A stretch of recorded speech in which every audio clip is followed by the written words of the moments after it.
So today is Saturday, February 26th, and it's the third day of the invasion of Ukraine by Russia. Now, people in the United States do not seem to understand what is going on insofar as Russia's invasion is concerned, because they keep saying that Russia is failing, which is the weirdest comment. Russia is failing because Russia hasn't taken out the infrastructure of Ukraine, hasn't hit the electrical grid, hasn't destroyed the cell phone towers or the water supply or something like that. It's just remarkable. They keep insisting that the Russians seem to advance and then retreat whenever they meet any resistance. And it's just a failure of imagination on the part of so many American commentators that they do not seem to understand what Russia is really doing with this invasion. Because you see, the American mode of war is to go to a country and destroy everything. Destroy the electrical grid, cell towers, the water supply system, everything. Just destroy the whole thing and then roll in. That's not fighting a war. That's just mopping up the total annihilation of a country.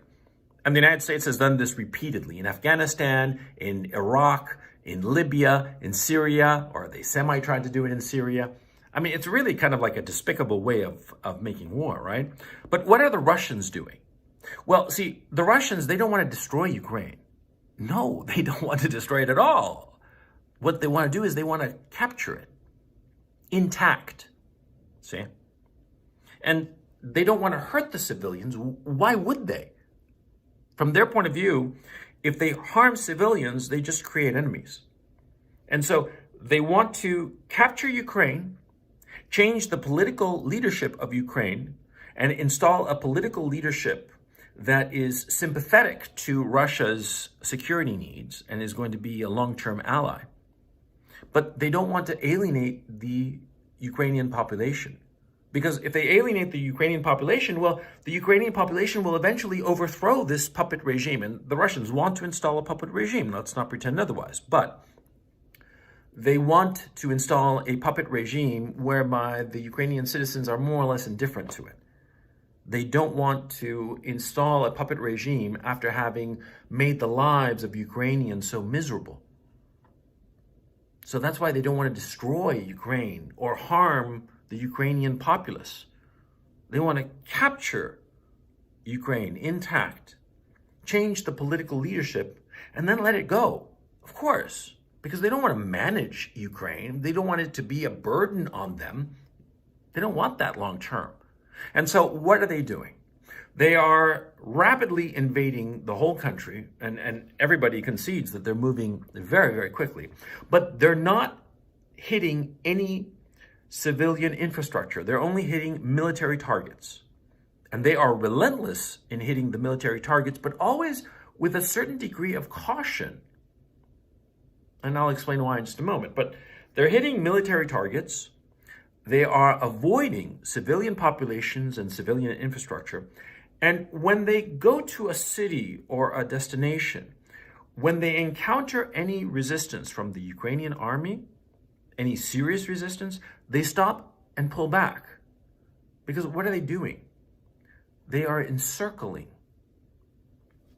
That's their whole strategy. And it's very simple. And if you look at a map, you'd realize it. What the Russians are doing is that whenever they go to a major city like Kiev, like Kharkov, and soon enough they're going to be in Dnipro, when they get to those cities, they go up to those cities and they meet some resistance and then they pull back. And they allow their forces to start to surround it. And that's the strategy they're employing in Kiev. That's the strategy that they're employing in Kharkov. They are encircling these cities.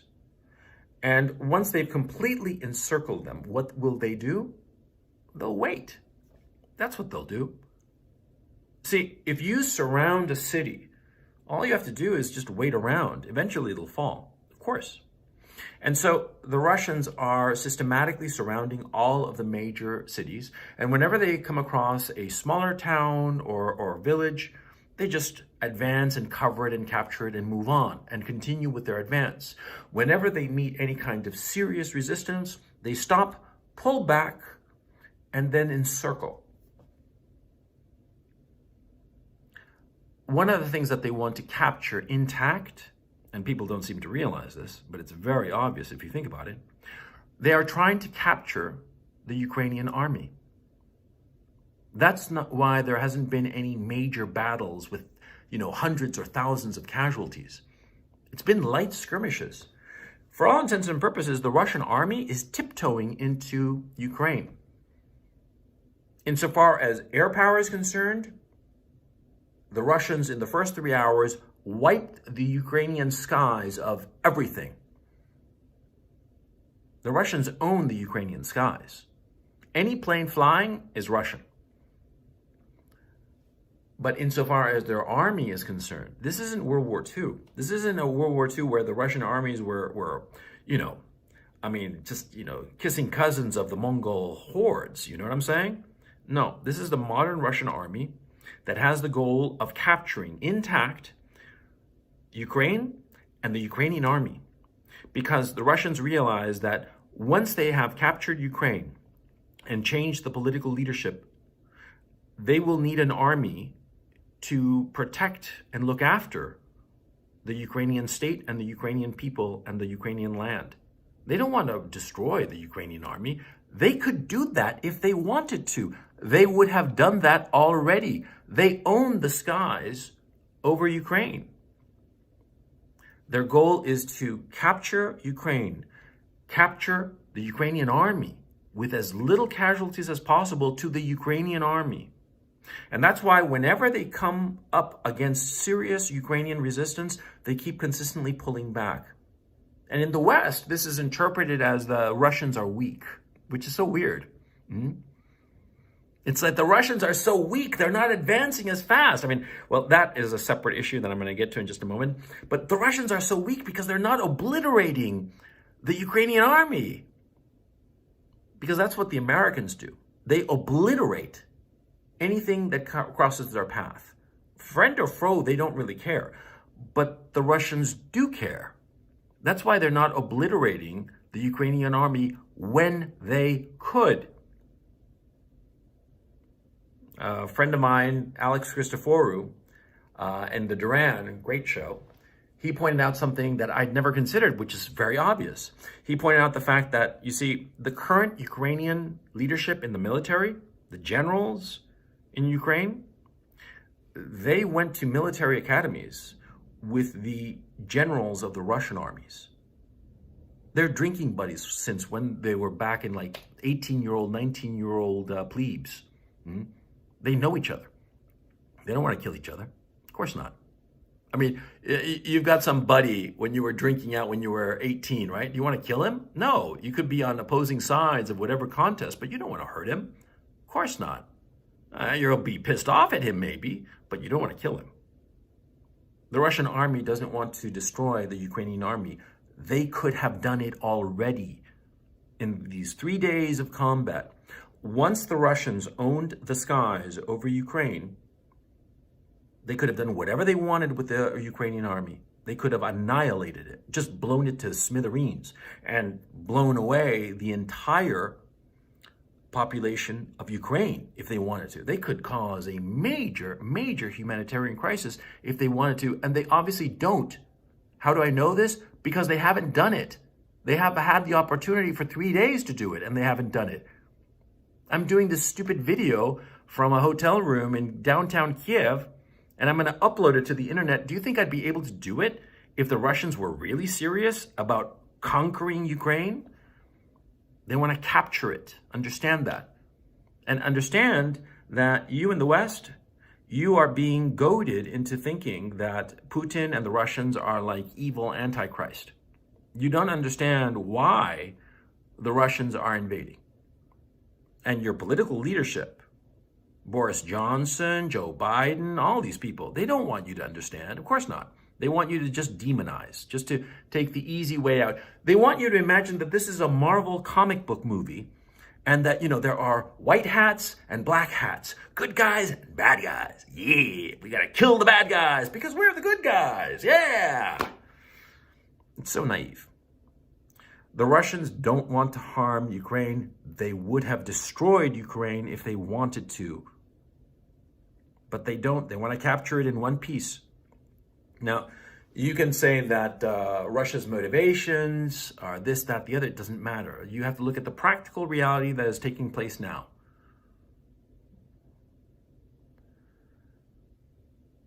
What really bothers me, and perhaps this isn't a wise thing for me to say while I'm still in Ukraine under the Zelensky regime.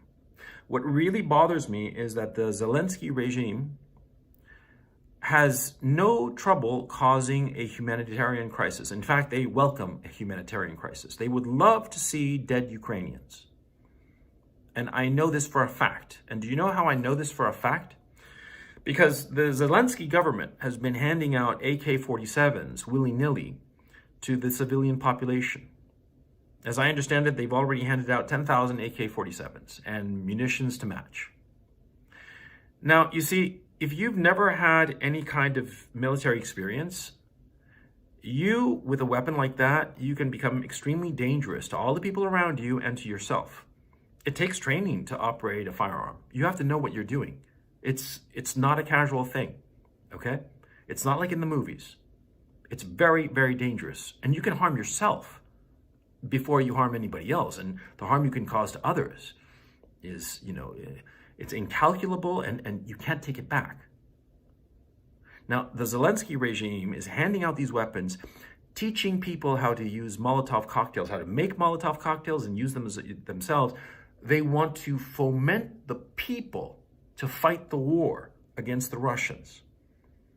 And the thing is, see, the Russians have professional soldiers. Now, these professional soldiers, they carry a weapon. They know what to do with the weapon. If they see somebody armed, be it a man in a uniform or just a civilian with an AK-47, well, they're going to shoot him, okay? And so that civilian will be dead, and that will present a great photo op, now won't it? So that Zelensky can wrangle some European country or the Americans or whomever to come in and get involved in this war and potentially escalate the situation to levels that are unimaginable. The Zelensky regime is doing something frankly evil, because it is evil to put civilians, to encourage civilians to do something that incredibly dangerous and irresponsible. The Zelensky regime has also put heavy weaponry in civilian population centers. Now, these heavy weapons, howitzers and whatnot, they're dangerous. And so the Russian army has every right and obligation to destroy such heavy weapons. But of course, when trying to destroy such weapons, it's inevitable that you're not going to quite hit the weapons when you try to aim for them. You're going to hit around the weapons. And therefore, if these weapons are in the middle of apartment complexes, you're going to have Russians shelling apartment complexes, killing innocent civilians. The Zelensky regime is putting these weapons in the middle of populated areas precisely because they want to have this happen. And I'll tell you something else that the Zelensky regime is doing. They are forcibly conscripting men between the ages of 18 and 60. They are not allowing them to leave the country, and if they try to leave the country, they are arrested and forcibly conscripted. That is, forcibly put into the Ukrainian army. Now, what has happened because of this? Well, just about every man between the ages of 18 and 60 is running away from the cities. That's why there are so many refugees. It's not that they're seriously thinking that the Russians are going to shell and destroy their apartments or their homes or whatnot. They're afraid of getting arrested and forcibly conscripted. The women and the young children and old men are having to hide these men who are between the ages of 18 and 60. And by the way, this isn't something that I heard. People that I know personally, people that I do business with, I know them. I've gone drinking with them, eating with them, doing deals with them. They've had to leave Kiev for fear of being forcibly pressed into the Ukrainian army. Middle-aged men, farts like me, who are out of shape, we're real good at some business deal, but crappy at carrying a backpack and a weapon, with no experience whatsoever in such activity. And the Ukrainian government, the Zelensky regime, is doing this. And why do you think they're doing it? Well, first of all, you don't forcibly conscript men into your army if you think that you're winning. Now, do you? Of course not. Number one. And number two, by having this forcible conscription, you scare all the men and you create, all on your own, a whole class of refugees, of people fleeing the cities. They're not afraid of the Russians. They're afraid of the Ukrainian regime that is trying to press them into service. That's what's going on. And so you see all the video images of people fleeing the city, and you in the West, you in the United States and Western Europe think, oh, they're afraid of the Russians. No, they're afraid of the Zelensky regime. But I have to say that the issue of handing out weapons to civilians who don't know how to handle them, that is the thing I find most despicable. Because they are willing to have these poor civilians who know nothing of weaponry become martyrs. Because the Russian soldiers who see some civilian with a gun, well, what do you think he's going to do? He's going to shoot him. And that innocent civilian who doesn't even know how to hold the damn weapon is going to die needlessly for nothing, for absolutely nothing. And I find that despicable. I find that truly evil. Also, the Zelensky regime can get a nice photo op. That's what's going on. And if you want to say that the message I'm saying is pro-Russian or pro-Putin, or I'm a Putin stooge or useful idiot or whatever, fine. I don't care. I mean, I don't really care your opinion, man. I don't give a fuck what you think about me. I'm telling you the truth. I'm here. I'm here in Kiev, in the downtown, waiting for the Russians to invade the damn place, So I know what I'm talking about. None of this stuff is appearing in the mainstream media now, is it? Because I'm not following the American or European mainstream media because I know it's just a pack of lies. But probably what I'm saying in this video, you haven't heard it. Well, now you're hearing it. And think a little bit, I mean, in this channel, what have I always told you, stupid motherfuckers, Think for yourself. Think. Look at the information that you have available and ask yourself why something is happening the way it's happening. It's not arbitrary. It's not by chance. People have thought through what they are doing. The Russians have certainly thought through what they're doing. The best that we can hope for is that the Zelensky regime fails in its attempt to wrangle in the Europeans and the Americans into this war, and the Zelensky regime collapses or flees or whatever, and Russia is able to take Ukraine in one piece without harming too many people. And that's the best that we can hope for. Or if not, the whole country will be destroyed. Millions of people will be displaced, hundreds of thousands, perhaps even millions killed. And this is the exact same thing that happened in Iraq. Let's hope that we don't have a second Iraq.